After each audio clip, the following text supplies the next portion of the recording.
Love you too. Always good to be back here. Good to see familiar faces and many new ones. The feminist poet Muriel Rukeyser said, "The universe is made of stories, not atoms." And every tradition, religious and otherwise, has many, many stories. There's the Christmas story, the Hanukkah story, the Diwali story. The world is truly made up of stories, and what keeps us connected to our tradition, to our community, to our family, to our ancestry, to our future, to our children, are the stories. In fact, the rabbis rewrote the Hanukkah story because they didn't like it being one about militarism. So they made up this story about oil and candles and light, and let that become the story that was carried on. I've done over 100 weddings over the years. I only do a couple a year anymore, but I used to do many more. And when I first meet with wedding couples, the first thing I do is have them tell me their story. First one tells me in 10 and 15, 20 minutes their life story. And when they feel done, I invite the other one to share what the first one missed, if there was something important about their life that they didn't quite tell. And then they switch, and the other one tells their life story, and the first one adds a couple things in, and then they spend 10 or 15 minutes telling me their relationship story as they weave together how they met and when they moved in together and how they got engaged and their first big fight and all the important parts. And I get the information, but more importantly, I get the sense of who they are as individuals and as a couple. Stories are also very healing.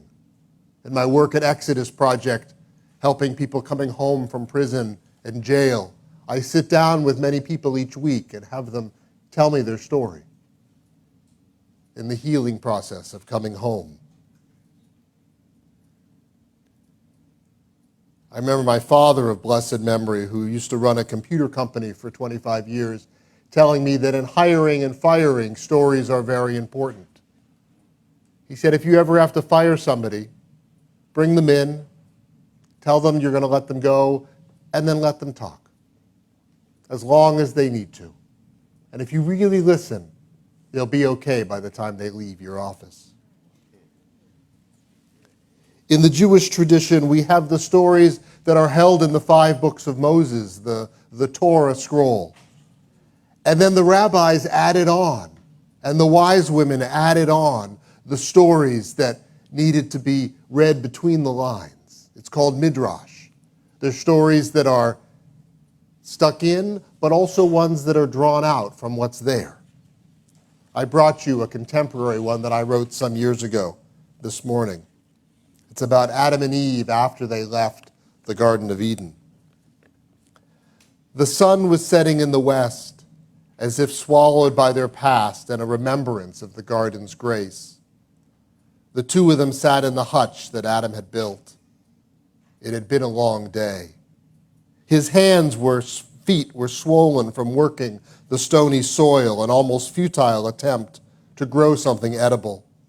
His face and back were burnt and peeling. Eve bent over him methodically, removing the thorns from his hands and feet. Adam yelped in pain. "You wench," he exclaimed. "How could you have been stupid enough to listen to that snake?" "Snake?" She looked up at her husband. "What snake?" Adam looked at her quizzically. "I made that up for you, dear. I just thought, well, it was about time that we got out on our own."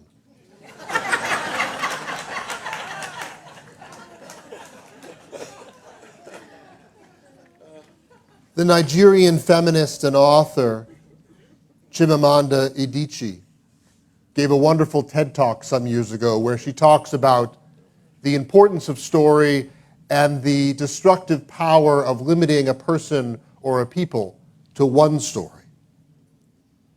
She said, to create a single story is to show a people as one thing, as only one thing over and over again, and that is what they become.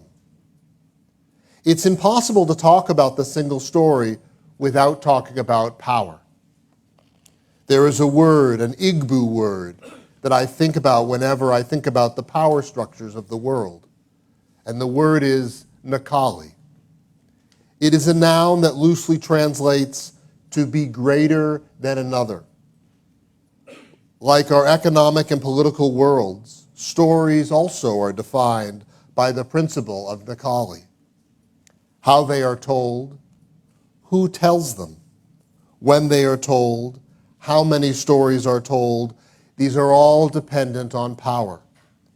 Power is the ability not just to tell the story of another person, but to make it the definitive story of that person. The Palestinian poet Mourid Barghouti writes, "If you want to dispossess a people, the simplest way to do it is to tell their story and to start with, secondly. Start the story with the arrows of the Native Americans and not with the arrival of the British, and you have an entirely different story. Start the story with the failure of the African state and not with the colonial creation of the African state, and you have an entirely different story." I recently spoke at a university, she continues, where a student told me it was such a shame that Nigerian men were physical abusers like the father character in my novel. And I responded, "Well, that's interesting. I just read a novel called American Psycho, and it was such a shame that all young Americans were serial killers." Stories matter. Many stories matter. Stories have been used to dispossess and to malign, but stories can also be used to empower and to humanize. Stories can break the dignity of a people, but stories can repair that broken dignity as well. The American writer Alice Walker wrote this about her Southern relatives who had moved up north. She introduced them to a book about the Southern life that they had left behind. Quote, "They sat around reading the book themselves and listening to me read the book, and a kind of paradise was regained." So she ends by saying, "I'd like to end my TED Talk with this thought. When we reject the single story, when we realize that there never is a single story about any people, about any place, we regain a kind of paradise." There was an anthropologist, a white anthropologist, in the 80s who went into a village in Africa that had very little outside exposure to the greater world. And he learned the language and he lived there for numerous years, writing notes and planning on writing a book about this community and this culture.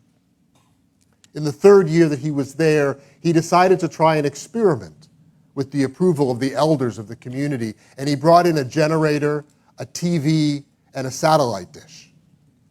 And he set it all up, and he set a chair right in front of the TV for the elder of the community. And the rest of the village all gathered round, and he handed the elder the remote control, and he said, "There are 44 stories being told on this television at any given time, and every half an hour or hour they change." And he showed the elder the button, he turned it on, and everybody started watching, mesmerized. And because it seems to be human nature, the elder changed the channel and changed the channel again. But after a few hours or half a day, people started wandering away, and the elder walked away too, after turning the television off. The anthropologist waited to see what would happen next, but nobody came back to watch anymore. So he sought out the village elder and said, "What happened to the TV?" And he said, "Well, we have our storyteller here in the village." And the anthropologist says, "Yes, but how many stories does your storyteller know? That story has 44 stories every hour, constantly more and more." "That may be true," said the elder. "The storyteller doesn't know that many stories, but what's more important, the storyteller knows me." Stories are what connect us, what bind us to each other, to our past and to our future. Two final poems. A Story That Could Be True by William Stafford. If you were exchanged in the cradle and your real mother died without ever telling the story, then no one knows your name. And somewhere in the world your father is lost and needs you, but you are far away. You can never find how true you are, how ready. When the great wind comes and the robberies of the rain, you stand on the corner shivering. The people who go by, you wonder at their calm. They miss the whisper that runs any day in your mind. Who are you really, wanderer? And the answer you have to give, no matter how dark and cold the world around you is, maybe I am a king. And finally, from Liesel Mueller, Why We Tell Stories. Because we used to have leaves, and on damp days our muscles feel a tug, painful now from when roots pulled us into the ground. And because our children believe they can fly, an instinct retained from when the bones in our arms were shaped like zithers and broke neatly under their feathers. And because before we had lungs, we know how far it was to the bottom, as we floated open-eyed like painted scarves through the scenery of dreams, and because we awakened and learned to speak. We sat by the fire in our caves, and because we were poor, we made up a tale about a treasure mountain that would open only for us. And because we were always defeated, we invented impossible riddles only we could solve, monsters only we could kill, women who could love no one else. And because we had survived, sisters and brothers, daughters and sons, we discovered bones that rose from the dark earth and sang as white birds in the trees. Because the story of our life becomes our life. Because each of us tells the same story but tells it differently. And none of us tells it the same way twice. Because grandmothers look like spiders, want to enchant the children, and grandfathers need to convince us what happened because of them. And though we listen only haphazardly with one ear, we will begin our story with the word "and."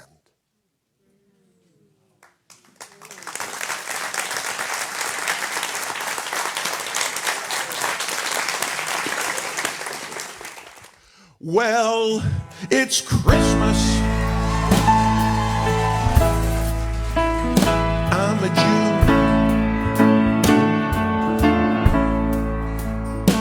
You're all eating your Christmas hams.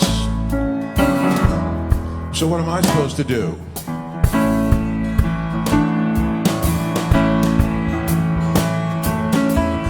On Christmas Day, if you please, I'm gonna go to my favorite restaurant and eat me some Chinese. 'Cause if it's Christmas, that's where you'll find a Jew. Yes, it's Christmas. I'm a Jew.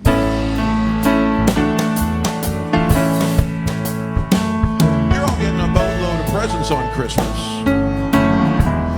I might get one, maybe two. I think I'm getting like 6. But on Hanukkah, when we light the lights, I know I'm gonna get presents for 8 consecutive nights. So if it's Christmas, especially this year, same day, it's pretty good to be a Jew. Yes, it's Christmas. Did I mention I'm a Jew? Okay. Now, if you're a Jew on Christmas, all the advertising is directed at everybody but you.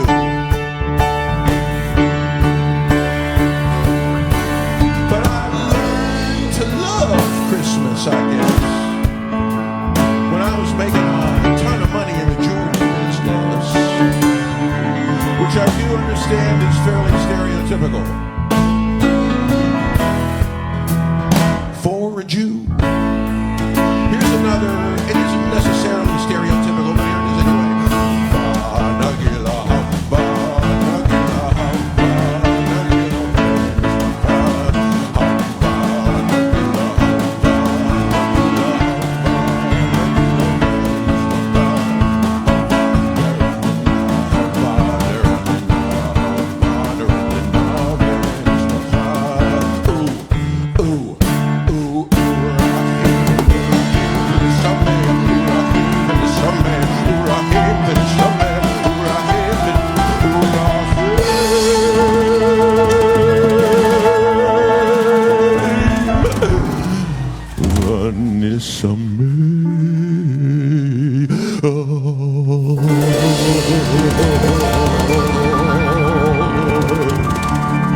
I digress. Because it's Christmas.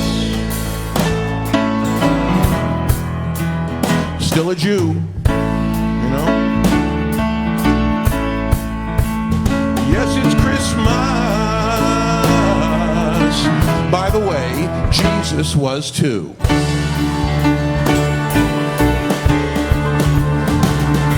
But inside, you know, we're all the same, really. We just go by a whole boatload of different names. So whether you're Christian, or you're Buddhist, or you're Hindu, or you're Jewish, or Islamic, or agnostic, or you're an animist, or you're an atheist, or you're a Confucius, or you're a Mormon, or you're a Zoroastrian, or you're a Taoist, or you're a Shiite, or you're an evangelist, or you're a Magaist, which I understand is not actually a religion. Although it does happen to be the single cause for most Democrats in America today of irritable bowel syndrome.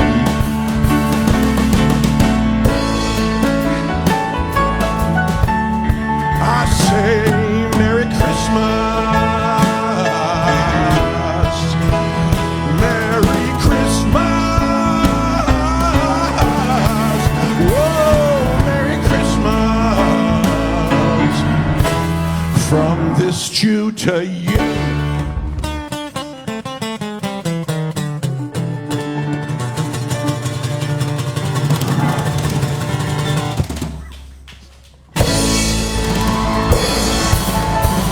Merry Christmas, Happy Hanukkah, Happy Kwanzaa, whatever else you happen to love.